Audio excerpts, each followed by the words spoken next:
Correct question.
Good afternoon to the participants.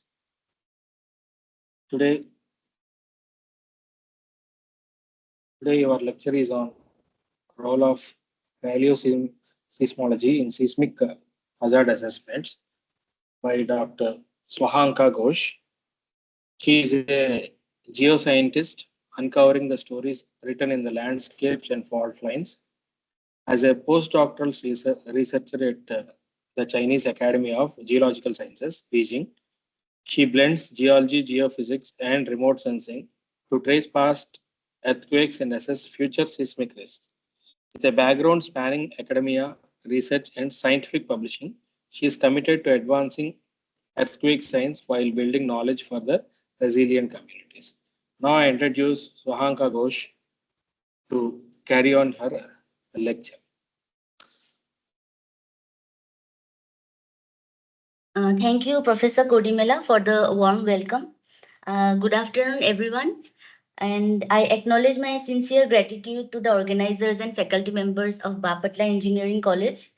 And I also welcome all the participants for this faculty development program.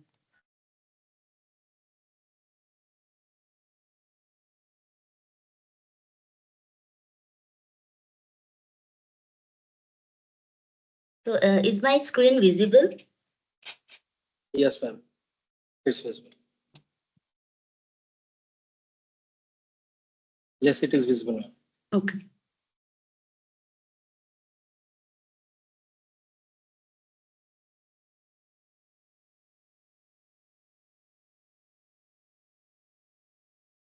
So today I will be talking about the role of paleoseismology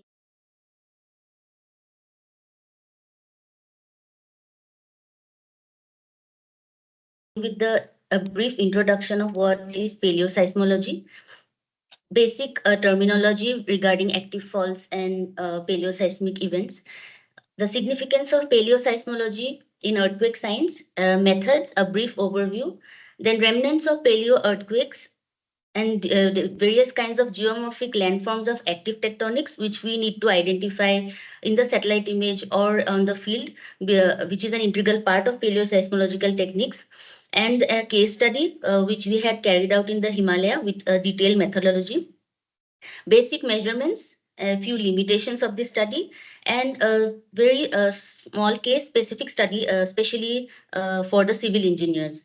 And finally, applications and future directions. So, as we know that earthquakes are considered to be highly destructible phenomena and account for approximately 50% of the casualties resulting from natural disasters. This has been verified by the World Health Organization. So, if we compare with the other natural disasters like floods, landslides, or forest fires, earthquakes tend to take up most of the casualties, and they also incur a lot of death and devastation. Despite the ongoing research, as we know, earthquakes continue to pose a significant challenge in terms of its predictability. It is still very difficult to predict earthquakes, and hence seismic hazard assessment still continues to be one of the crucial challenges worldwide, globally, and also in terms of the Indian terrain, specifically the Himalayan region and the northeastern part of the India. So it is highly unpredictable and have a significant impact on the human habitation and economic activity. And as a result, they pose a threat to the human civilization. So we'll discuss that how accurate seismic hazard assessment and building codes are crucial. We can take the few examples here. As you can see, in 2010 Haiti earthquake, it was of magnitude 7, and the 1989 Loma Prieta earthquake was of magnitude around 6.9. But we can clearly see that there is a significant difference in the number of casualties and the death toll. Similarly, if we consider the 2023 Japan earthquake of magnitude 7.6, which is of course a major earthquake, and the 2023 Turkey-Syria earthquake, which was of approximately 7.8 magnitude. But we can see a significant difference in the death toll. Here, the death toll was merely 150, and here it was around 53,537.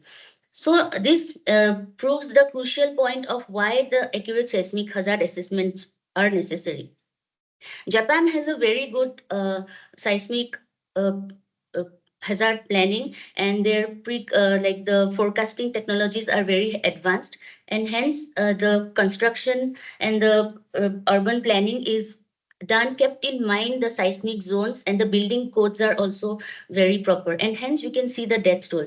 But to the Turkey Syria earthquake, Turkey was not prepared, and hence we can see the devastation both in terms of lives and economic losses.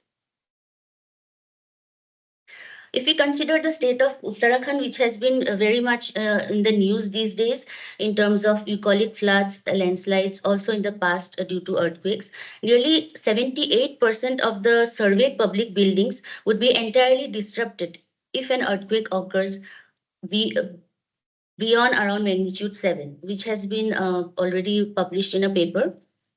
And the total economic loss will be estimated to be around 208.1.3 million US dollars. Recently, there has been a scheme, Swadesh Darshan scheme, which has been allotted in terms of tourism infrastructure. So 55 new destinations are planned to be developed under it, keeping in mind the building codes and earthquake hazard assessment plans. So the focus is specifically on the Himalayan region. As you can see here in the picture below, there is a massive landslide in the hill subdivision of Darjeeling. Why landslides? Because even landslides are a subsidiary effect of earthquakes. At many cases, these are considered to be the secondary effect.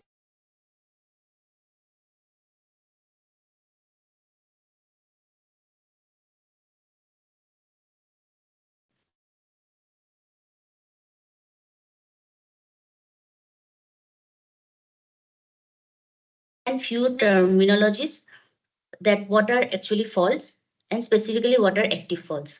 So as we know, an earthquake, it is a result of a sudden breaking and the relative sliding of the rock masses. In a very layman and simple terms if I discuss without going into the difficult jargons, simply there is a relative sliding of both sides of the rock mass. When the stress after it reaches a certain point, it is released. And these breaks which occur along the surface of the earth, which are the areas of weakness, are known as the faults. Now, these faults can be active and also inactive. So as earthquake geologists, we are mostly concerned with the faults which are actually active faults. And the earthquakes specifically occur on these type of faults which are already active. So in terms of active faults, what is it? We define it is that it was active during the Quaternary or the late Pleistocene period. So in simple terms, if I consider it was active during the last 10,000 years, and also the second most important point is it has the potential to reactivate in the future based on its geological characteristics and the regional tectonic setting. That is to be defined as an active fault or the fault to be considered as an active, the two things has to be kept in mind. That is the time span, which has to be during the last 10,000 years, and also it has to have the potential to reactivate in the future. So as we know that large earthquakes with a magnitude of generally 6, they produce effects not only on the built environment, but also produce permanent effects on the Earth's surface in an area several hundred kilometers. So these are the actually the direct effect of what happens after an earthquake. So if we consider after active fault, what is paleoseismology? Paleoseismology is nothing but simply the study of prehistoric earthquakes. That is earthquakes which were not recorded by the instrumentation. Secondly, it uses geological evidences, that is either from the field, from the satellite data, using high-end sophisticated instruments, geophysical instruments, and other satellite images to extend the earthquake records. Secondly, these type of data, they complement the already available instrumental data and historical data. That means we already have the instrumental data from the seismometers, and also we have the historical data from the past archives or from the records stored in the government or some archaeological evidences. Those are also actually in a form of earthquake data which we procure. But that is not sufficient to understand the earthquake cycle, which is actually a very long term cycle. So for that, we need to also analyze and understand the earthquakes which occurred prior to these events. That is, beyond these events, around 10,000 years before the present. So overall, what it does, it helps in long-term seismic hazard assessment. Our instrumental and historical data helps us in short-term assessment, but in order to have a comprehensive seismic hazard assessment, paleoseismology is very important because we need to identify the earthquakes for the long-term seismic hazard assessment. This is a simple schematic diagram showing the fault plane, just to show the basics. When an earthquake occurs, one block goes down and one remains here. This is the case of a normal fault. Usually three types of faults are studied in earthquake geology: normal fault, reverse fault, and strike slip fault. Here, for an easy overview, I am showing you a normal fault. So one block goes down. This is known as the footwall block, and this is known as the hanging wall block. And what we see on the surface, that is the exposed part on the surface of the earth, is the fault scarp. So this is a very important section because we find all our evidences from this section, most of the evidences. So this is one of the most important criteria when studying paleoseismology, in order to identify the fault scarp and then further study it. And this is a schematic diagram showing the typical ground effects which happens around the epicentral area during an earthquake. So if this is the epicenter, what happens on fault and off fault, which I will discuss in the later stages. But on fault, as you can see, this is the fault scarp. The surface has ruptured and there is maximum amount of devastation here.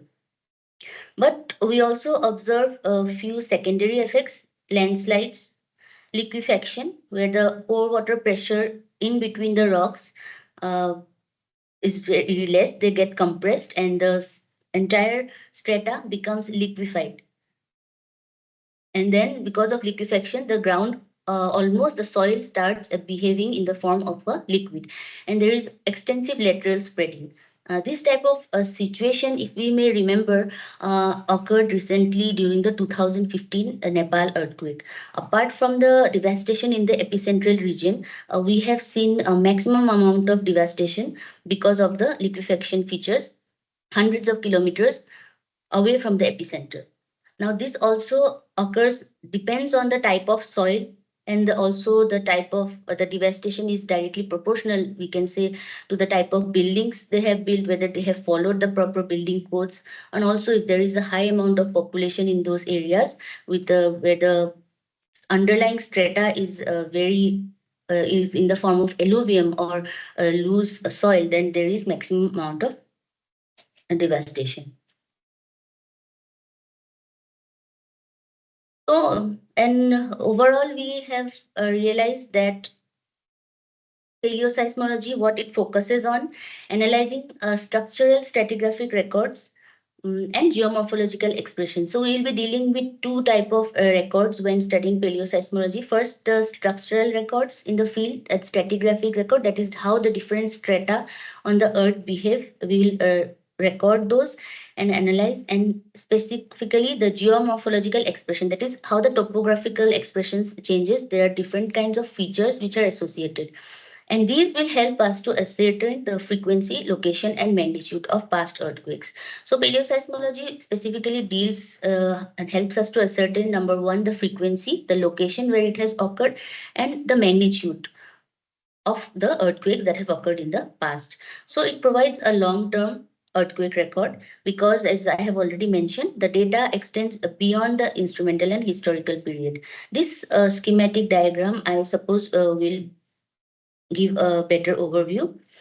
This is the seismology instrumental data. Suppose we are understanding this at present.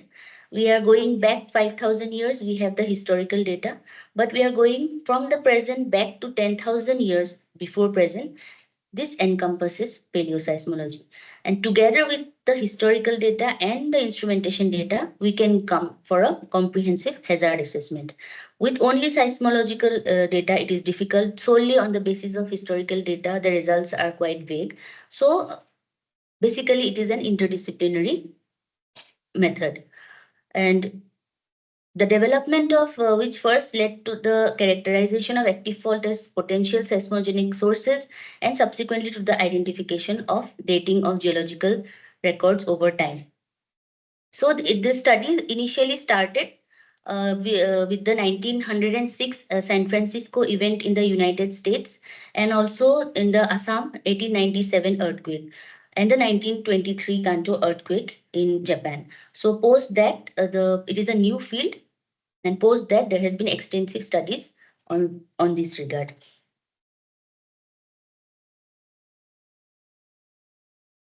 So what is the significance of paleoseismology? It extends record beyond historic and instrumental observation. Secondly, recurrence interval, that is how frequently the next earthquake will occur, and the slip rate of active fault, that is at what rate the fault is slipping, that is it is sliding past on the surface at the rate at which it is sliding. That can be revealed with the help of paleoseismology. And particularly the earthquakes, they behave in the form of multiple seismic cycle. They do not have a particular one seismic cycle. So the historical data and other data sets cannot provide a much better interpretation. So in order to understand the multiple seismic cycles, we need to understand the long-term data on earthquake, and here is where the paleoseismology helps us. And next, it preserves the evidence of past surface rupture and landscape, which are reflected in the geological record. Then it improves the seismic hazard model, which are already established. And if we add more data into it, then it will obviously make it more precise. And finally, it helps us to identify the regions which are more earthquake prone. Next, it supports a forecasting of future earthquakes. The scientists who are dealing mainly with forecasting and prediction, the kind of paleoseismological data is directly helpful for them. And last but not the least, it is essential for risk assessment and mitigation, specifically in tectonically active regions like the Himalaya. This is an overall methodology while dealing with paleoseismological studies. So as already mentioned, it is a multidisciplinary field. So methods are, as you can see, ranging from remote sensing to geophysical techniques to field survey and laboratory techniques. For remote sensing, we can use aerial photographs and topo sheets in the form of reconnaissance survey. That is before going to the field or before going for in-depth study, we usually procure the aerial photographs. And if we have the high resolution aerial photographs, if not, we also go for the drone surveys, the UAV remote sensing based, that is the drone procured images, which are of very high resolution. So, and we can go for optical satellite data, and recently even several people are studying the microwave satellite data also post earthquake basically, and also at times pre, and various types of digital elevation models are taken up to identify the fault and its associated features. In terms of geophysical techniques, we have several geophysical techniques like um, uh, here in this study, we will be studying the ground penetrating radar. I will show you just few of the profiles, but also people are studying the seismic reflection profiles and tomographic studies. There are various advanced techniques which are used in paleoseismology. In terms of field study, we go to the field and we have to undergo the outcrop mapping. And this is the most important section, which I will be discussing in detail. That is a trench excavation survey. That how a trench is dug and how the study is further taken up. In terms of laboratory techniques, we take up the rock samples from the field and we go for microstructure analysis. And in terms of dating, we have the carbon-14 accelerator mass spectrometry dating, that is, which tells us the age of the sediments, due to which we can also further infer or constrain the age of the events. So combining these events, it helps us in the identification of an active fault.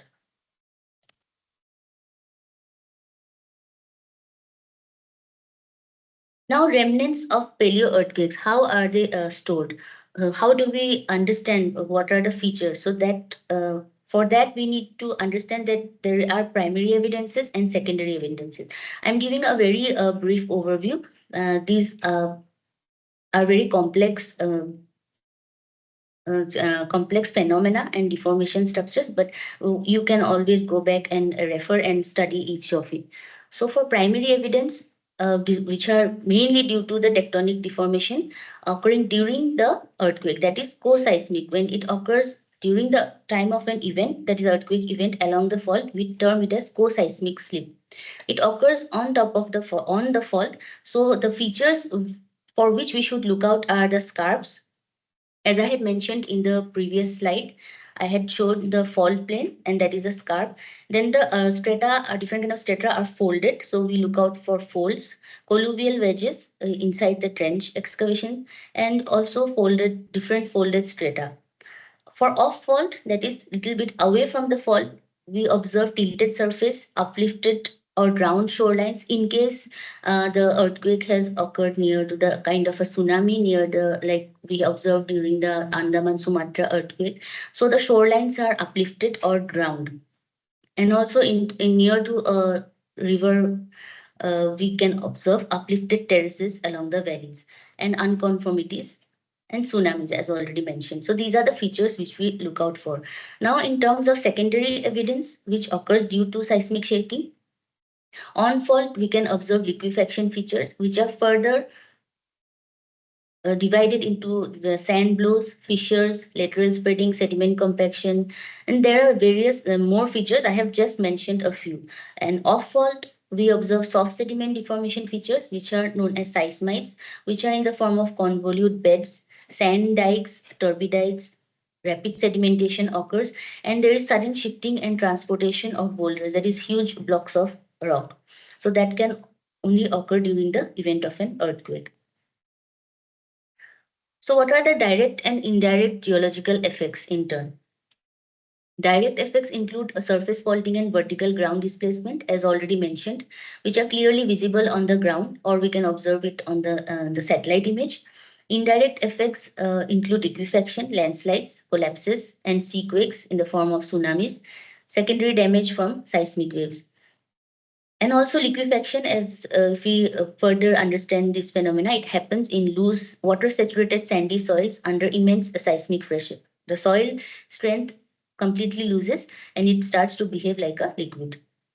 Landslides and collapse result from ground acceleration on unstable. If the slope is very unstable and steep, definitely there is occurrence of landslides. And these are the records which are preserved. The geological records preserve this in the form of past seismic events. And that is what we as earthquake geologists need to study. These geological records are what we study in the field of paleoseismology. That is the buried evidence of earthquakes, which is also on the surface and also on the subsurface, that is below the ground. So we implement geological data with historical instrument to reconstruct the entire long-term seismic history. I can show you a few slides, pictorial overview of what happens in terms of faulting and what are the features which we should look out. If it is a normal fault setting, I'll start with normal fault setting. These are the features which we should look on the ground. Triangular facets, alluvial fans. Sometimes this alluvial fans, if there is a normal fault and post that there is a strike slip fault, there is an offset, that there is a displacement here. And this is the fault scarp as already mentioned. In terms of a thrust fault setting, similar features are observed, but this is reverse. One block goes above the other. Nick points in the rivers, that is, there is sudden bend in the river channels. If you can, if you take a satellite imagery and observe properly in a tectonically active area, you will observe that there is a bend in the river channels, which happened due to the earthquake. And these are also known as nick points. And in terms of a strike slip setting, this is very interesting. This block goes either up or down, or this block goes up or down. If this goes down and this goes up, then it is a sinistral fault. If the opposite happens, then it is a dextral one. So here you can see the features which we should look out for are beheaded streams, pressure ridges. This happens due to compression. Sac pond, this happens due to extension. The ground subsides and there is a temporary pond formed here. Shutter ridges, active fault zones, this is the entire zone which I'm talking about, and linear valley along fault trace. I will be showing these features in the subsequent slides, so maybe you will have a more better overview. This is an oblique image, as you can see, of a beautiful alluvial fan. This is a Badwater basin in the Death Valley National Park. This is mostly typical of a thrust fault setting.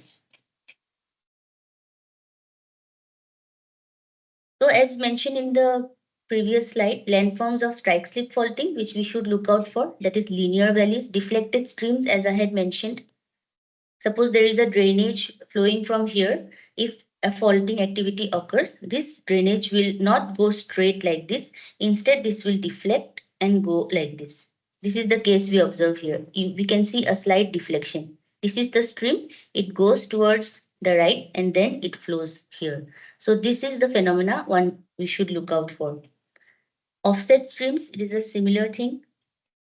If it occurs exactly at a right angle to the fault trace, and this is an example of the Wallace Creek, because this is a classical example. If we have to look out for strike slip faulting evidences, one usually takes up the Wallace Creek example. This is what I was mentioning, drainage before faulting and drainage after faulting, because one block goes either down or up in terms of strike slip faulting and there is an offset. This is the situation here. These we can identify in the satellite image or we can identify in the field. This is the beautiful evidence in the field. As you can see, this is the drainage has deflected. And this is the slip. I will be using the term a slip of an earthquake. So this is how we calculate the slip. The distance from here to here will be the slip. This is an example of a shutter ridge, which I have already shown in the earlier photo, but it was not much clear.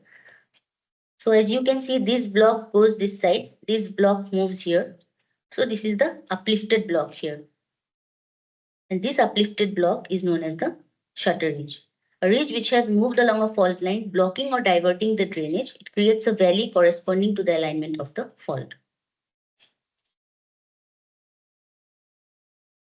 Again, some other features, scarps, that is vertical displacement. This is a small scarp. There are tens of meter high scarps also formed due to high magnitude earthquakes.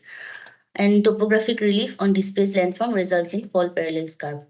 Sac ponds, as already mentioned, when this block and this block goes apart from each other, there is a depression formed here. This depression is the sac pond. This is not due to some climatic factor. One must look out that this is specifically due to active tectonics. So hence, we know that this is a sac pond. This is actually the schematic diagram showing where there is compression, there is a pressure ridge. When there is one block goes apart this side, there is a pull apart basin and hence a sack pond can form here. This is a structural geological aspect of the entire situation. Now landforms associated with normal faulting because one block goes down and the other block remains there. These are horst and graben structures. This is the down thrown block. This is the fault scarp.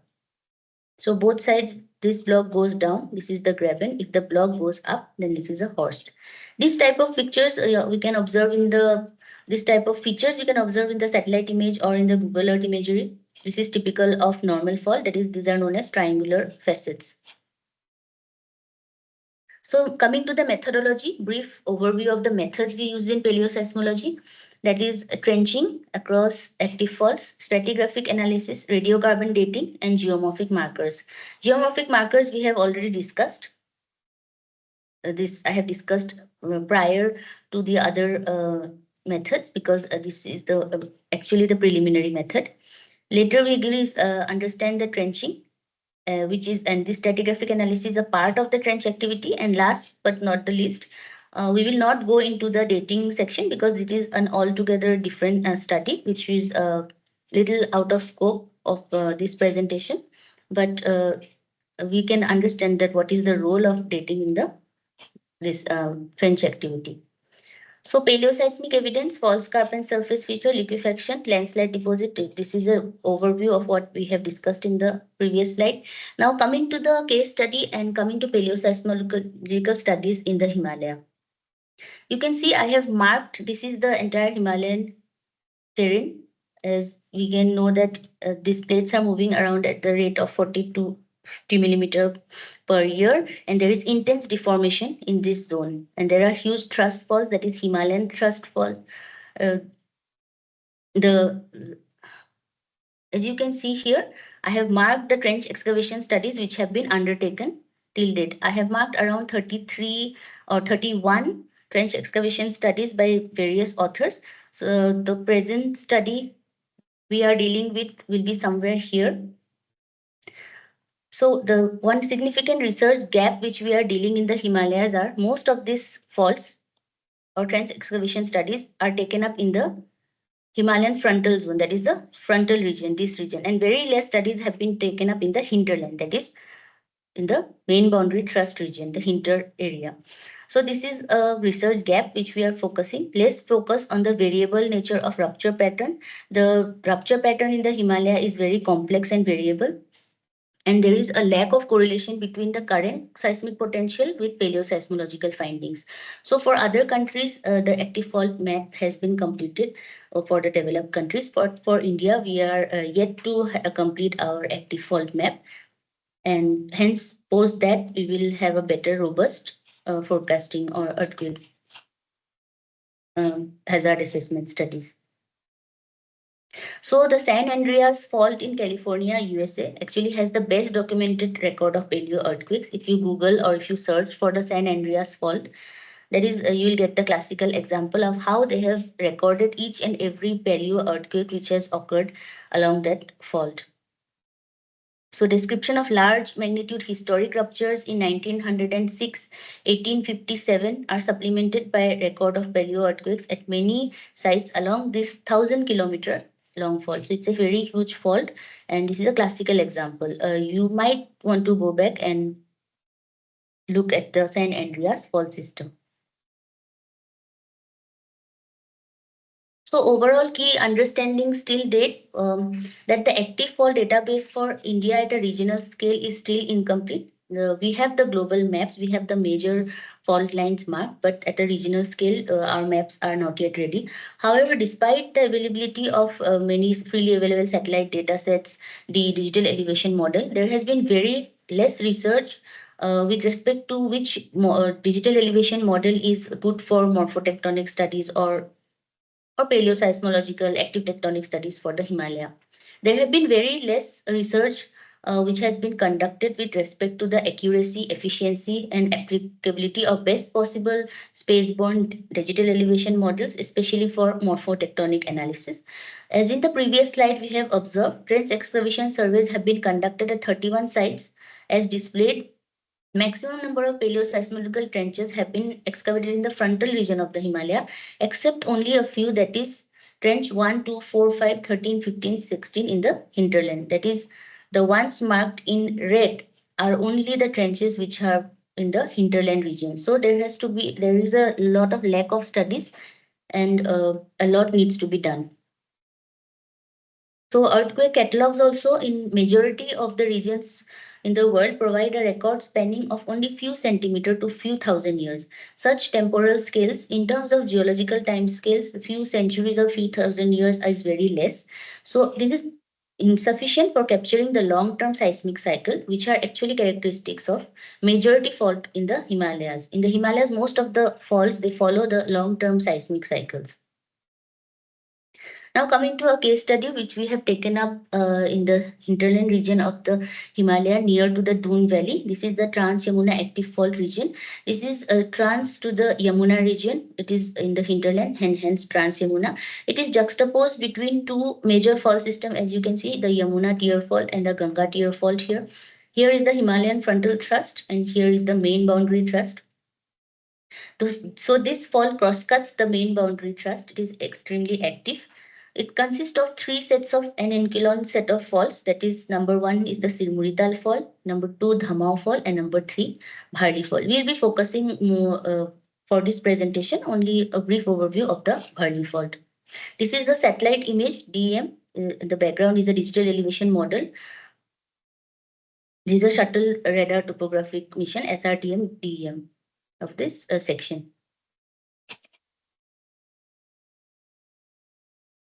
So as we had discussed earlier in schematic diagrams, the various kind of geomorphic markers. Now you can see the geomorphic markers which were discussed, how we have marked it in the satellite imagery.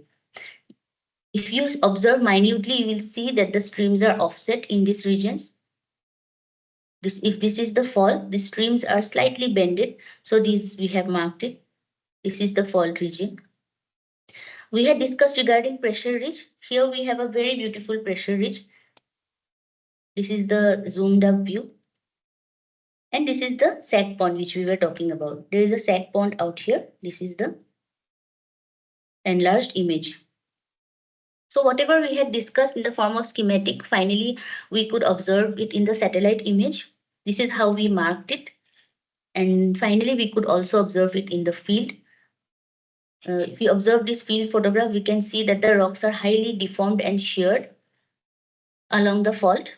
These are the talus deposits, that is post, there have been landslides which have occurred specifically in these regions above the Giri River. This is the Giri River which is flowing, and also uplifted terraces. This is one significant geomorphic feature which one must observe in the field, that is two levels of terraces we can observe here, T3 and T2.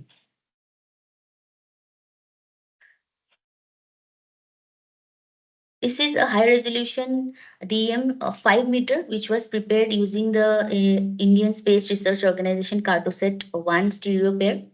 Here we can more clearly observe the faults here.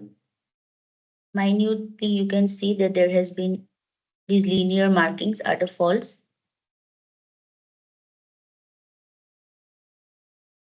This is the one part of this case study was we had done some morphometric analysis, geomorphometric analysis, and overall I wanted to share that we had prepared the spatial distribution of relative tectonic activities. We could tell that which regions are more active and which are less. So we had developed an index and a relative IRAD map was formed. As you can see, these regions have very high, tectonically very high, which are near to the fault. This entire region is actually faulted. So obviously we can see that most of the regions fall under very high to high. So these kind of maps, with the help of satellite data and field evidences, we can provide to the local government agencies and the researchers, or the researchers can provide to the government agencies, and they can help and make the public aware that where the region is more tectonically more active, where there can be constructions, where it can be avoided. So this is the role, one direct example of how tip tectonic plays in our day-to-day hazard assessment scenarios. Next, we will come to the trench excavation survey, where we dig the ground and trench it. So this is an example of a trench. It is 90-meter long, 8-meter deep, and 8-meter wide at the top, and 4-meter wide at the bottom. Previous slides we were speaking about the superficial features, and now we will go below the ground. That is what is happening below the ground. How the post and earthquake, these regions are deformed. So we'll study about the location, orientation, and pattern of trenches. What kind of trenches are to be dug as per the fall, excavating or re-excavating the trench, dewatering the trench. As you can see, when we dig at a certain point below the ground, here it is around 8-meter deep. So definitely we touch the water table. So this is a risk. So they have used a pump, as you can see, to dewater the trench. And then again, we need to wait for 1 or 2 days, clean the trench, and then we can go for further studies. This is a very, it seems very simple, but there are a lot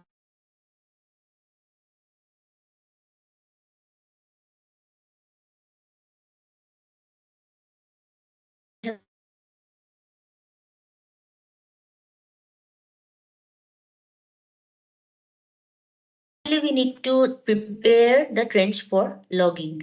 So what happens is logging involves a systematic observation, measurement, and documentation of the exposed geological features and sediments within the trench. This is the trench, one of the walls of the trench. As you can see in the previous, suppose this is the wall for this trench dug by. So here we have taken our study which we had done in the Himalaya. This was one of the walls. This wall was cleaned, it was gridded, and then each grid was approximately 1 meter by 1 meter, so that we can map whatever features are inside each and every grid. So this is what is logging. It involves the systematic observation first, then measurement and documentation of the exposed geological features. Whatever features are exposed here within the trench. Post excavation, the walls are properly cleaned for a clear view of the structural and stratigraphic units. Subsequently, a reference grid is created for logging the different units. Here you can see another beautiful trench. You can see there are sediments here. They are faulted and offset. So post logging, we prepare the reference grid. This is the reference grid 1 meter by 1 meter. Then we identify the marking context. We identify the different geological contexts and different features which are observed here, and we note down it and we measure it and we plot it in the graph paper and label the map units. Then we log the trench. Then we do the photo mosaic. That is, we click each and every grid cell. We take the photograph at a fixed scale, and we go back to the lab and we replicate whatever has been seen here. And we store the data in the form of a trench data. This is how the trench excavation survey is done. This is the fault. We had dug a trench here. So if this is the fault here, this is the fault. We trench it perpendicular to the fault. This is the typical method. We go perpendicular almost. So this is the gridded walls. Both the walls are gridded here. This was what I had discussed in the previous slides. This helps us to find the primary surface ruptures. That is, initially we use high resolution data, then trench excavation, and lastly the dating. So we make sure that it's perpendicular to the strike of the fault. And a conventional grid consists of perfectly aligned vertical and horizontal lines of either 0.5 or 1 meter. Here we have considered 1 meter apart. And next, we also need high resolution photographs of the trench walls.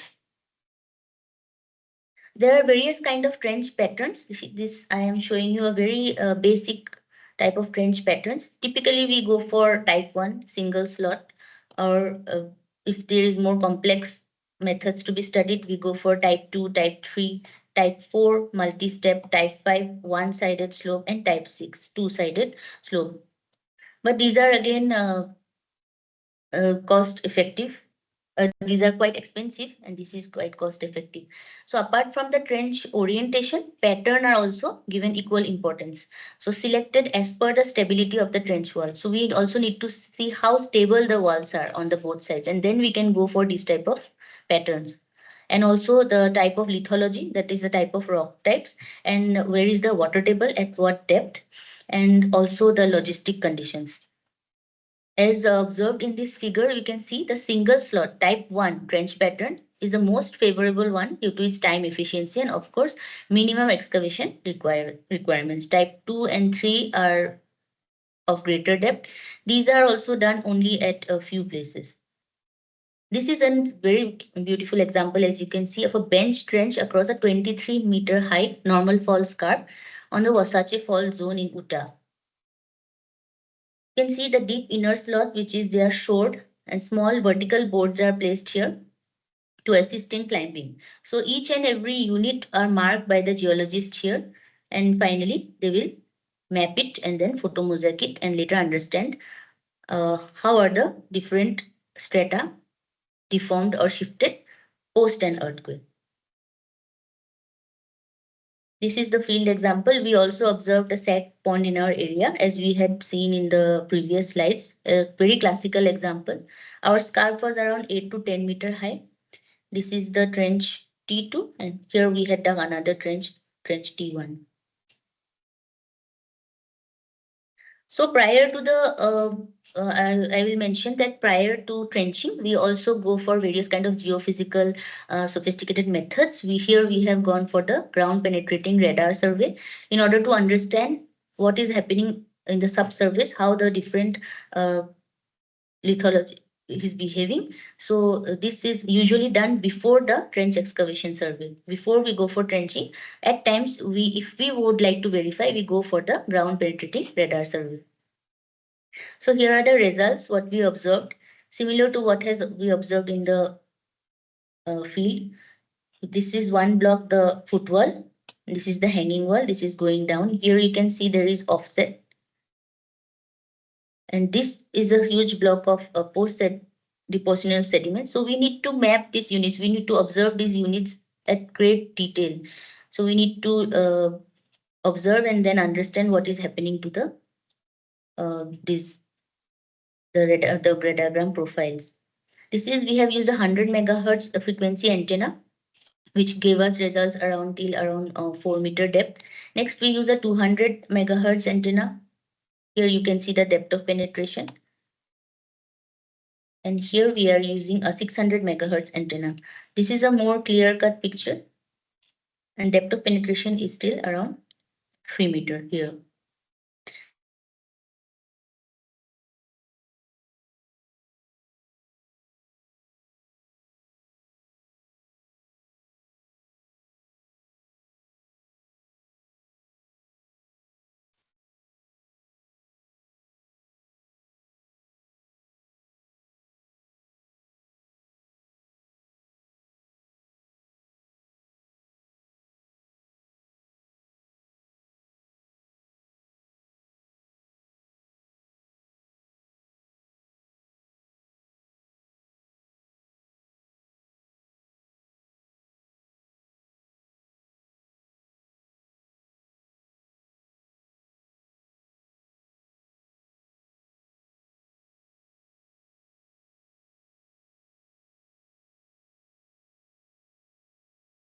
Anil, I think she's having signal problems. She's working on VPN. 2 minutes, sir. It's okay. no voice. Yes.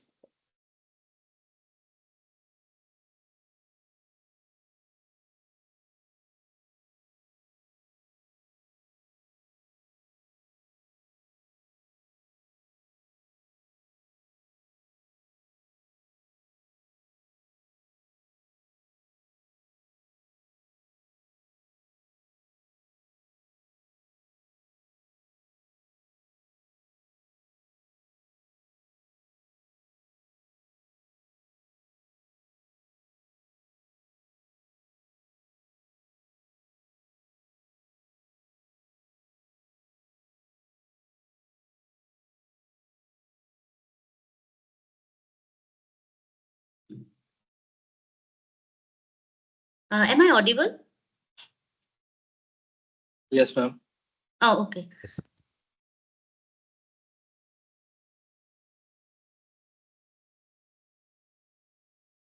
So is the slide visible now? Sorry, I think there has been a network connectivity issue. Yeah, it is okay. It is visible. So, okay. So this is the trench log which we prepare it after we plot the entire eastern wall of the trench has been logged. So now you can understand what are the different features which have occurred post earthquake.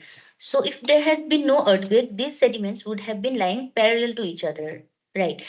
But due to an intense deformation, you can see how the sediments have deformed and it has also faulted. Faulted at this region, and I'll tell you why in the next slides. So this kind of intense deformation can only occur in the presence of an earthquake, and that too of more than magnitude 6. So we can say from this, after mapping the entire trench log and mapping each and every unit here, that this section was intensely deformed. And this is the post-depositional sediment after the earthquake. These sediments were finally deposited. So here in the trench log, this is the trench base in the field. And here unit A is the parent rock. Then we have the different units. As you can see here, unit B is yellowish mud layer, which has been highly deformed here. Then we have the unit D. They all are tapering towards a common point here, as you can see. So definitely we have marked the fault here because there is a quartz vein here which has also been faulted. And this region is intensely deformed because this block is suppose going up, this is going down, this is going up, this is going down. This is the most deformed region. Now compiling the entire data, this is our trench log. This is our photo mosaic. So this is a very tedious job and this looks like a single photograph, but it takes days and months to prepare. So what we do is each 1 meter unit, we take the photograph. We make sure that the scale is same and we are standing at a fixed position from the wall, and we take the click the photograph of each unit one by one, and post after coming back to the lab we join the units, but we make sure that after joining it, it matches with the field data. So this is the most tedious task. Suppose here there is a pebble and here also in the field we observe a pebble. We make sure that this is aligned. As you can see here, this bed, this is completely what we observe in the field. So each and every bed is aligned as per, and removing this, you can have a better view and validate your result. As you can see, this and this, they match. And this has been also scaled. So this is the technique of paleoseismology, which we do after coming back from the field and during the field.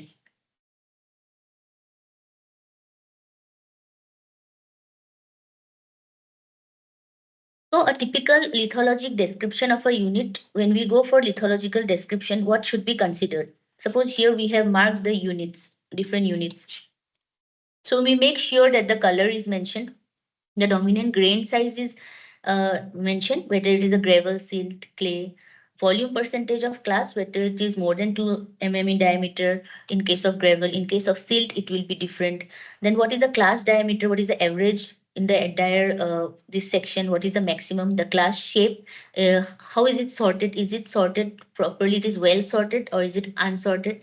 Matrix grain size, matrix compactness, bedding thickness, how thick are the each and every bed, those need to be mapped. The sedimentary structures, weathering or soil deformation, then whether there are fossils present in that region or not. Sometimes there are fossils present which are also mapped and correlated with the age, which helps us in constraining the age.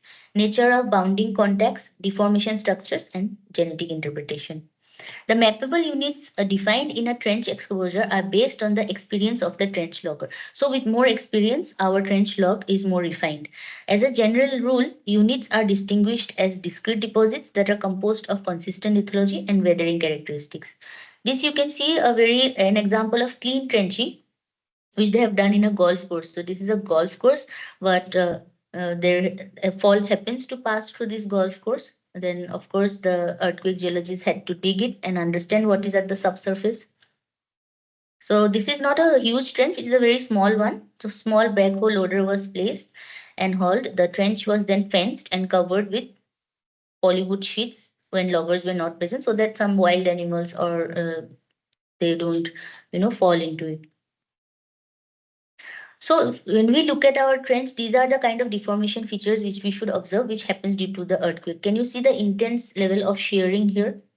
This is what happens in the subsurface when an earthquake occurs. Different trenches will give different results. Some will show more intense deformation, some might show less, some might show even faulted more than 2-3 number of faults inside the trench. So it all depends on the type of lithology, the type of topography, the region, and various other parameters has to be considered.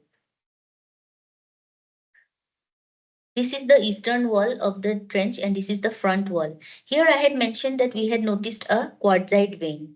This quartzite vein was faulted at this region. That means it broke off at this region. So this can only happen due to the earthquake. So we have mapped this in pink.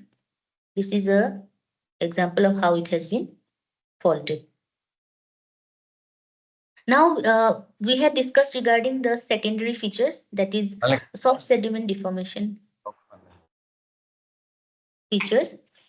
So they are also indicators of post-seismic uplift in regions. So the different kinds of structures which we should look up are ball and pillow structures. Here convoluted, this sand beds, they are going up. This happens only due to the earthquake. Flame structures, these are known as the flame structures. Plume-like intrusion, disrupted bedding, laminated convoluted beds, intraformal folding and cracking and cracks. These are all soft sediment deformation features which are observed here in the second trench. This was the liquefied layer.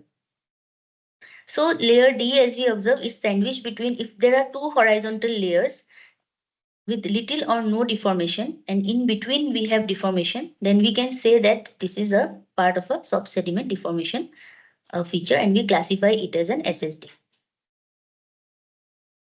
Now, measurement of slip and slip rates, how to measure what amount of slip and surface displacement has occurred. There are various empirical formulas and relations, but here I will just give a brief overview. Across measurement of slip or surface displacement yields information about the magnitude of paleo earthquake and the average rate of deformation. This is the most basic one. The slip rate of a fault, suppose V, is obtained by measuring the displacement D, that how much it has moved during the time of its interval time T. To measure the slip rate, a geologist must find a feature that crosses the fault and is well defined and is datable. Such features are called piercing lines. For example, we had discussed in our first few sites that there has been an offset of drainage. So if we measure the amount of, that is the D, that is how much it has slipped past, then we can easily find the slip rate if we know the time interval.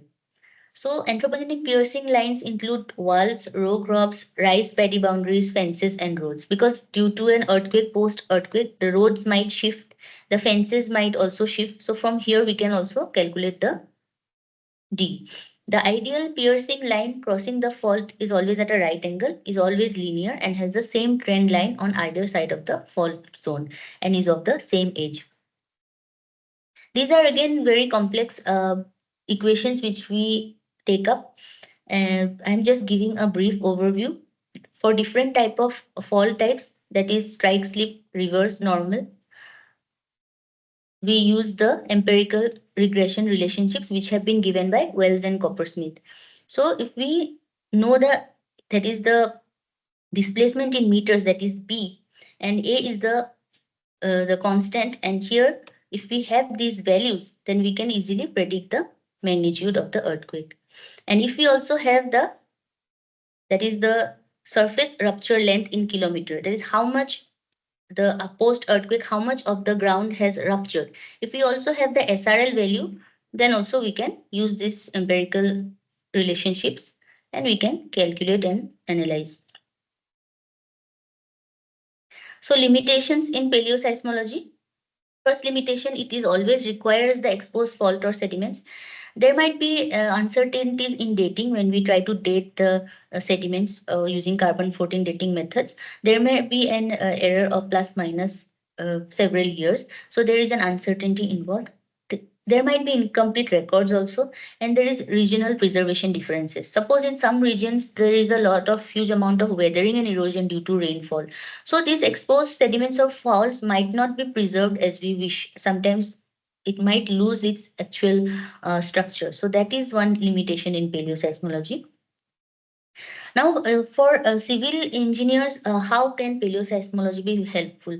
What are the typical case studies which the civil engineers can take up? So, in developed countries, what they do is they map the fault and they also develop a fault avoidance zone. That is, they use various kinds of empirical formulas and create a buffer zone. So, this is the buffer zone is made, and then we can analyze that how much of the construction should be avoided in this type of zone. Or suppose there is a railway line to be put up, or subways or metro lines to be taken up, so these buffer zones are mapped and then these regions are completely avoided. Typically 20-meter either side of a fault is an area of intense deformation, but for different kind of fault the fault avoidance zone is different. So this is a classical example of a district planning map which is prepared by the Ministry of Environment in New Zealand. So New Zealand is a country where the entire active fault database has been completed long time back, and now they are going to the next level and preparing their fault avoidance zone maps. So the entire country, and especially the cities around New Zealand, they have their proper fault avoidance zone maps. So the government, the construction, the real estate managers, they know which are the regions to be avoided for construction. So I think this we do not have it in our regions. So this might be a good case study for civil engineers.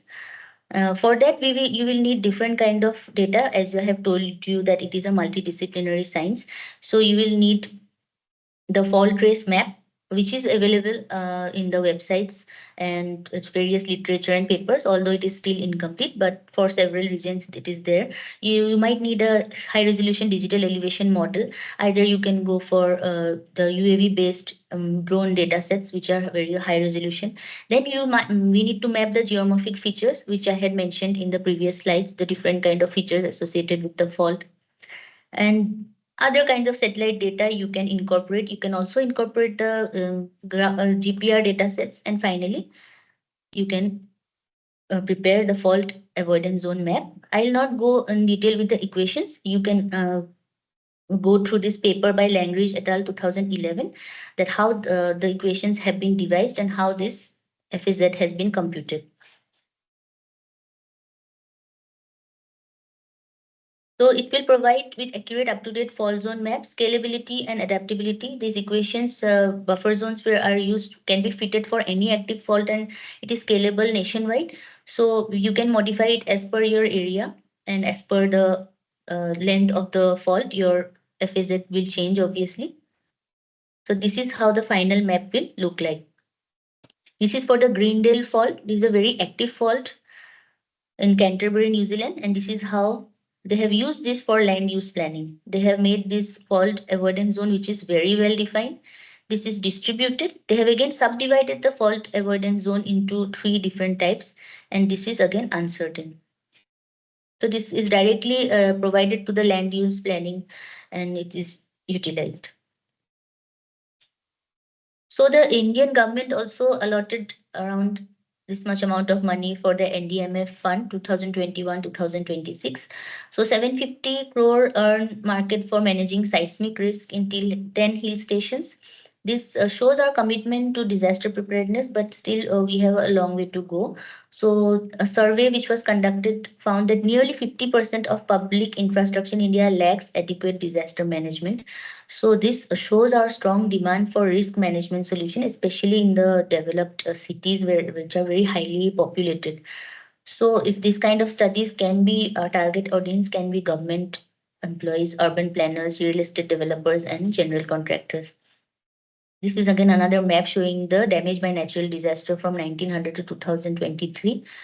So here again, earthquake is at the third position.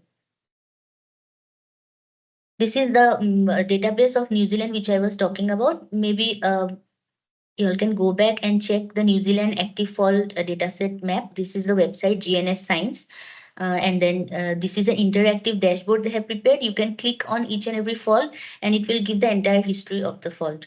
Like when did the, what is the type of fault? When did it last occur? When is the recurrence interval? So this is something which one can go back and check how they have done it.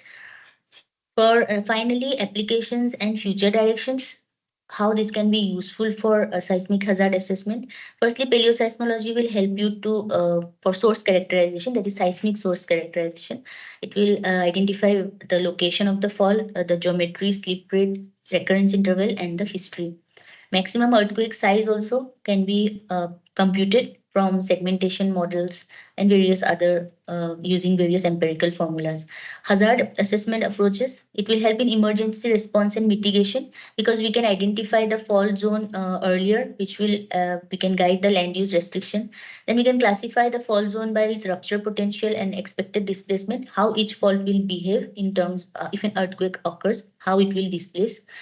Design of critical structures can be avoided in those regions. Scientific and practical contributions improves understanding of long-term fault behavior, reduces uncertainty using advanced geochronological methods, that is a dating method. It will support hazard mitigation, especially in highly populated growing urban areas. In terms of its future role, digital database and standardized formats, we can have our own active fault maps ready and which can be helpful for data sharing. Then better integration with seismology, hazard modeling, and earthquake engineering projects, evolving from descriptive science to applied and practical tool, increasingly vital for societal safety and seismic risk reduction in the future. These are few references and standard journals of paleoseismology and few recent works. One can have a look. So this is the overall presentation, basics of paleoseismology. So thank you, everyone.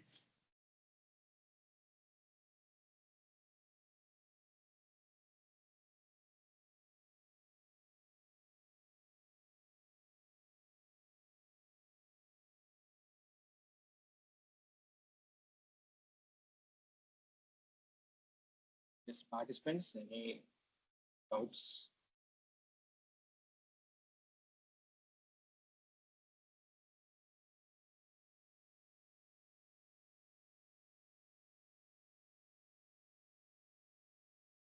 Dr. Ghosh, I have a query. Yes. In case of, any area covered with vegetation cover, you said that, before the seismic analysis being done, the remote sensing being used, for the pre-analysis context. So when there is a vegetation cover, can we use the optical data or hyperspectral data for understanding the paleoseismic scenario? And if it is not visible, what is the other alternative? And the other question is, will there be any change in the vegetation cover due to those seismic activities over those regions? These are my two queries. Okay, your first question deals with the vegetation cover. Definitely, it depends on the resolution. When we go for earthquake studies, we go for very high resolution images, and where we go for very in-depth studies. Vegetation is a problem because even when we had gone to the field, if it is a highly vegetated area, identifying the fault is difficult. But then what we go for the different geomorphic markers. That is, we take a larger scale area and we look for drainage patterns where there have been offsets or not. If we find those kind of nick points, yes. And of course, we go for UAV images, which are more, location specific. And of course, we go for, these days, people are using microwave remote sensing techniques also, but that is also again a problematic. So only with optical satellite data, I can say it is very difficult. We need to go to the field and we have to analyze n number of things before we arrive at the conclusion.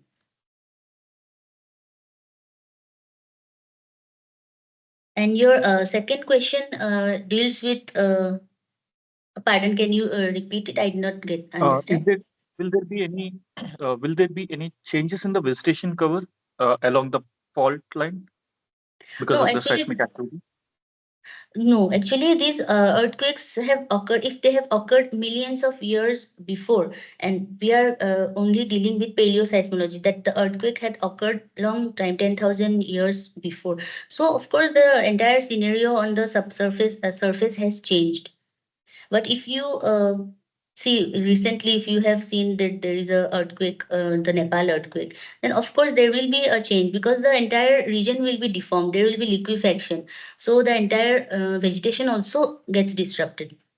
But what we are dealing in this presentation is a paleoseismology. So that is like the earthquake had occurred long time before, and we had to dig to the subsurface to understand whether the deformation has occurred, because on the superficial features there was weathering, there was erosion, there was vegetation, so definitely it was difficult, and that's why we are studying paleoseismology. That is the reason we have to go to the field and go for subsurface and trench excavation surveys.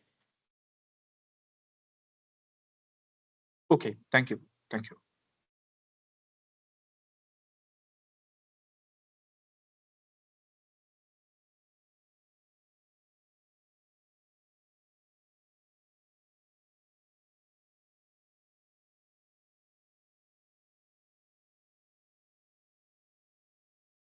Participants, any more questions?